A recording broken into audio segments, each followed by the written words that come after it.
Hello guys, welcome back to my channel Commerce Insight. So today we are going to learn chapter 2 entrepreneurial planning of grade 12 entrepreneurship subject. So in this chapter, as you can see, this is a mind map. This constitutes of 6 main points, whereas in your textbook you are having other sub points also. You have to go through your textbook. This is just an outline where you can study the main important points. Now moving on to the very first topic, that is economic activity. Now economic activity, the definition and types of economic activity. So economic activities means they are those activities which is undertaken to earn the monetary gains. That involves production, distribution, consumption and goods and services. So economic activities basically are those activities which helps in gaining profit or which helps in earning money. Those are known as economic activities. Now they can be categorized into 3 main types: profession, employment and business.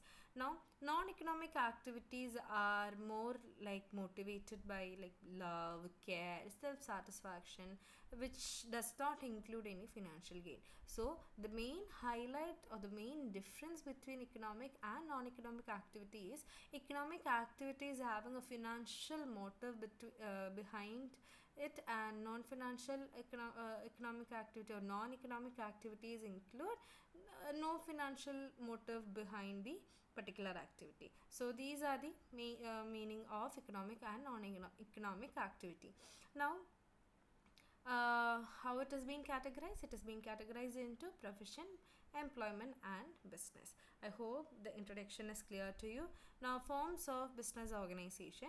Now the business entities are classified into private, public and joint sector enterprises. Now private sector means the ones that is being owned and managed by the individual or group of individual which is having an aim of gaining profit, or group who's aiming for earning profit. Now public sector enterprises are operated by individuals or government, focusing on welfare rather than profit. Means public sector enterprises are more focusing on the development rather than earning profit, whereas private sector enterprises is more focused on profit. That is the main difference between the private and public sector. Now types of private sectors are sole proprietorship, partnership and company. Now sole proprietorship means it is being managed by a single individual who bears all the risk and profits. Means he is the owner of the business, he is a single owner of the business who is having who takes all the decision of the business, as well as he is the one who bears all the risk, and he is the one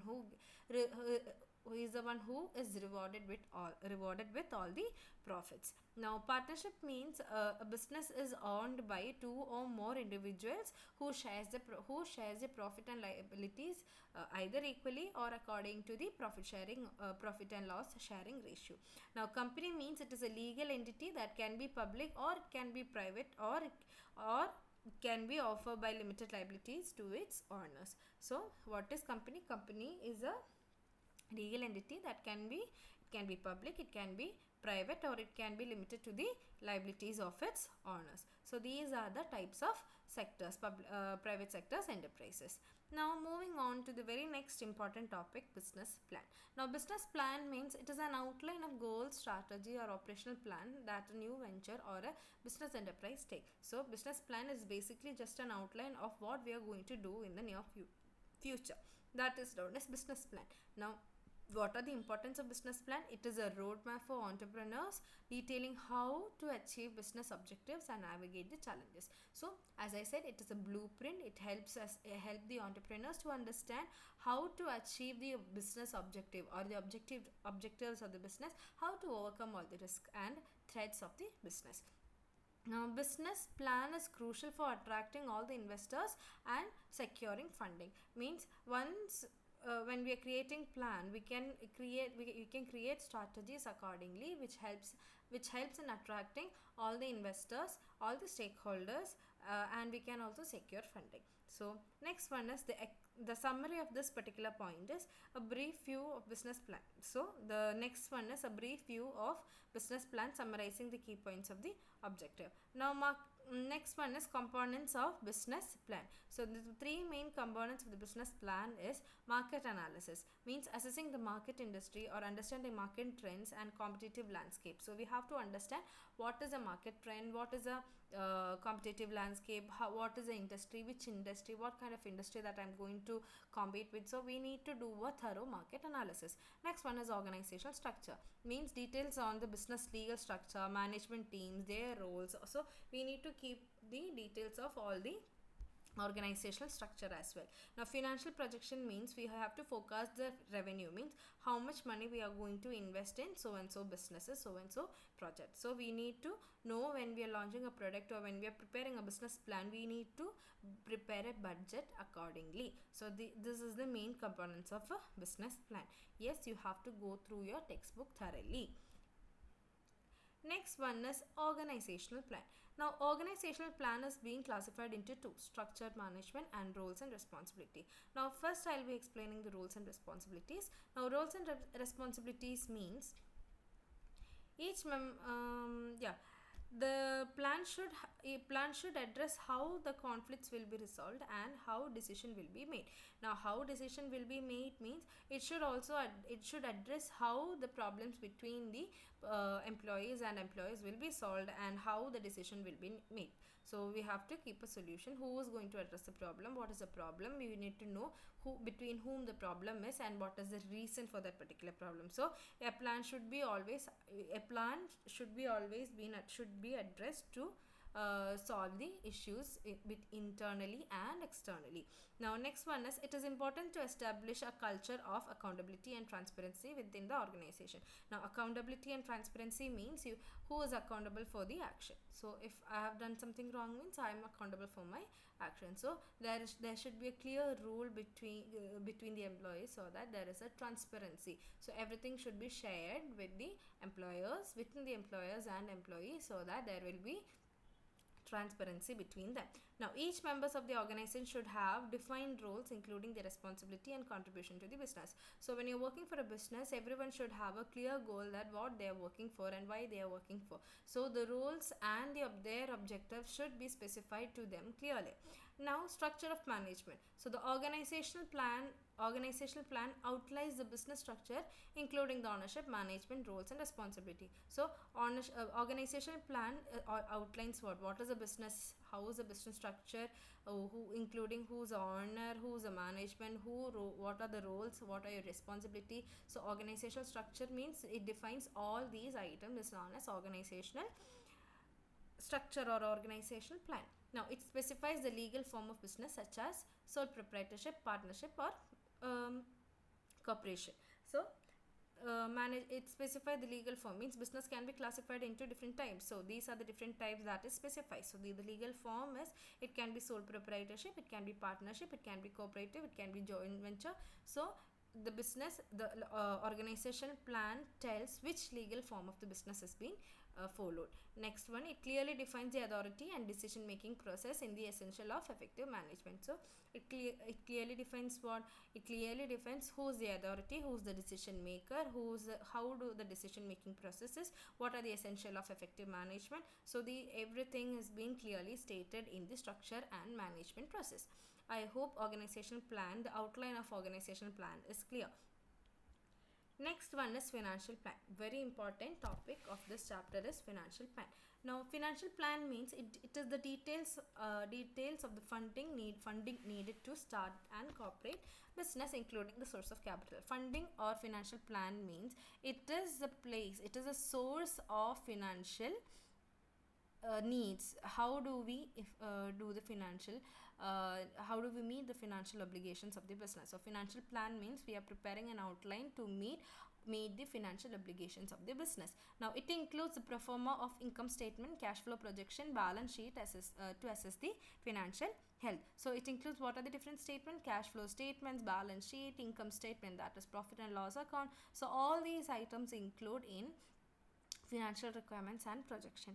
Now next one is break-even analysis. So break-even analysis is crucial for understanding the minimum sales needed to cover the cost. So break-even point is a break-even point is a place or a point where the company does not earn profit or loss. So to understand that, we use break-even analysis as a tool to understand what is the minimum sales that is to require to cover the cost incurred. So that is known as break-even analysis. Now the risk assessment of financial plan is to identify the potential risk of developing strategies to mitigate the key component of the financial plan. Means to identify what are the risks that comes when we are preparing the financial plan. So it helps us to identify what are the risks when we are doing a budget. That is known as identify the potential financial risk. Now entrepreneurs should also consider the economic variable. Means there will be market fluctuation, the economic conditions, the political changes, the pestle analysis, all these things will be affecting the financial analysis as well. Now next one is the contingency plan should be placed in address of unforeseen financial changes. So there should be a plan that should always address the upcoming risk. Means the risk is uncertain, so we should always prepare a plan according to the uncertainty. So the financial plan that we are preparing should have a plan with detailing the uncertainty as well. So this is the financial plan. Next one is marketing plan. The last point here is marketing plan. Now marketing plan, it outlines the business, how the business will attract or retain the customers through pricing, promotion and distribution strategies. So marketing basically means it shows how we are going to attract the customers through different promotional, pricing and distribution strategies. So the marketing strategy development includes the detailed analysis of the target market. Target market means which age group, what kind of people, these are the target market. Now identify the customers' demographic, buying behaviors. Not everyone will be buying every kinds of products or same kind of product every time. So we will be changing our taste and preference according to the demand of the market. So we have to analyze all these things when we are launching a new product. So it includes what? It includes the detailed analysis of the target market, identify what kind of customers, identify what their buying behavior is. These are the strategy of marketing. Next one is establishing a clear marketing objective and measurable goals essential for tracking success. So we need to know a clear market objective. How are we going to market? What are the different ways that we are going to market? Is it personal selling, or we are giving a sample product, or we are going to advertise, or we are going to do advertise with the help of social media influencers? So what are the different strategies we are going to use? It should be clearly mentioned. Now the marketing plan should include specific action, timelines, responsibilities, then executing marketing strategies. So it should include what? It should have a timeline, it should have responsibility, what are the different strategies that we are going to execute. It should be a briefly explained plan. Next one is implementing and monitoring. Now how do we implement? As I explained, it should have a specific action, timeline, responsibilities and responsibility to execute the market strategies. Second one is regular monitoring and evaluating the market efforts that are necessary to adapt the changing market condition. Now since the market condition depends upon the demand and supply of the product and changing taste and preference of the customers, regular monitoring and evaluating the market is very important so that we can adapt to the changing market conditions as well. Now next one is feedback mechanism. Now you might have seen that many of the companies are taking feedback. They are sending feedback surveys and all. Why? Because they are taking a feedback from us so that they can change their product according to the changing taste and preference of the customers as well. So feedback mechanism should be established to gather customer insight to improve the market effectiveness. So when the feedback is given by a customer, so they'll be getting a very good information about the change in customers and as well as our suggestion, so that they can change or modify their product according to the changes in taste and preference of the customers through the customer feedback. So this is marketing plan.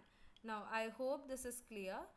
If you're having any doubt, please do comment on my channel. We'll be making video on your doubts as well. Now about the chapter entrepreneurial planning, these are the main important plans that are coming under this chapter. you have to go through your textbook, as well as you have to learn all your case studies or go through your case studies. Case studies will be asked as a question, or in the question, where you have to identify what kind of plan, what are the components of the plan, what are the steps or process of the plan included. Everything should be learned. So when you're learning marketing plan or financial plan or manpower planning or organizational planning or business plan, you have to learn all the process, steps, advantages and disadvantages as well. So I hope this video reached to all of you. I hope this helped you for your preparation of your exam. So have a really good day. Thank you.